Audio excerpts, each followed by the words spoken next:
Our Sunday Spotlight shines today on John Oliver, the British comedian who became a breakout star on The Daily Show, now headlines Last Week Tonight, his own Sunday night gig on HBO. That's where I caught up with him after last week's launch. We've done one show, which, the whole aim was to make it not awful. So to a certain extent, we've achieved that. Now... You were happy with that? It was not awful? I'm happy with... I set the awful bar, and I think, and it's subjective, I think we got over that bar.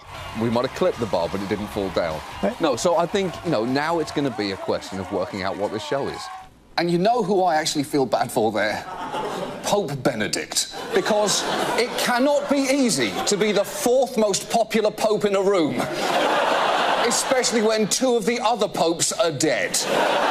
So far, Last Week Tonight looks like a weekly version of The Daily Show, where Oliver filled in for Jon Stewart last summer. Jon Stewart, I'm afraid, is still not here. He's actually upstate in the Catskills, teaching sexy dancing to a community not yet ready to handle it.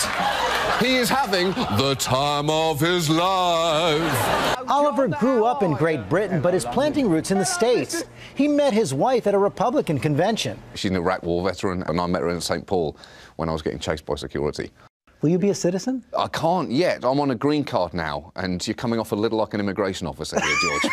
But, yeah, I would like to vote. I would like to get into the situation where I'm not suffering taxation without representation, which is what I'm suffering right now.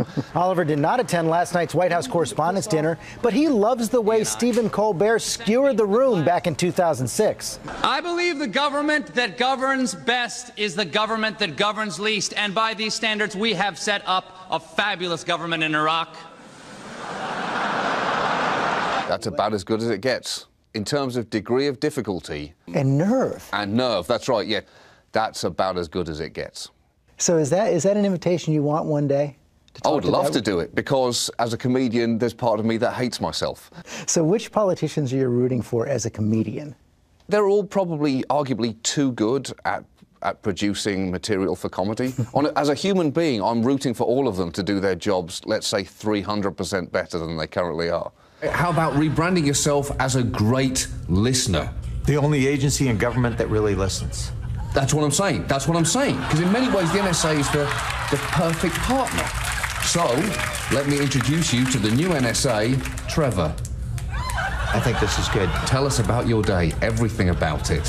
And when people walk away from your show, turn off the television after a half hour on Sunday night, what do you want them to think? Turn off the television after a half hour on Sunday night, or, let's be honest, wake up when the music in the credits starts to roll and go, I really need to go to bed. I just want it to be funny. That's it. That's the only real... That is the key responsibility that you have to hold yourself to as a comedian.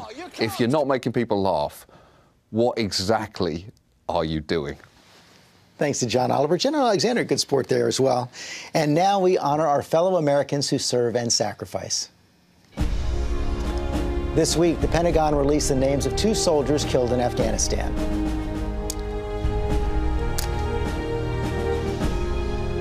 And that is all for us today. Thanks for sharing part of your Sunday with us. Check out World News with David Muir tonight, and I'll see you tomorrow on GMA.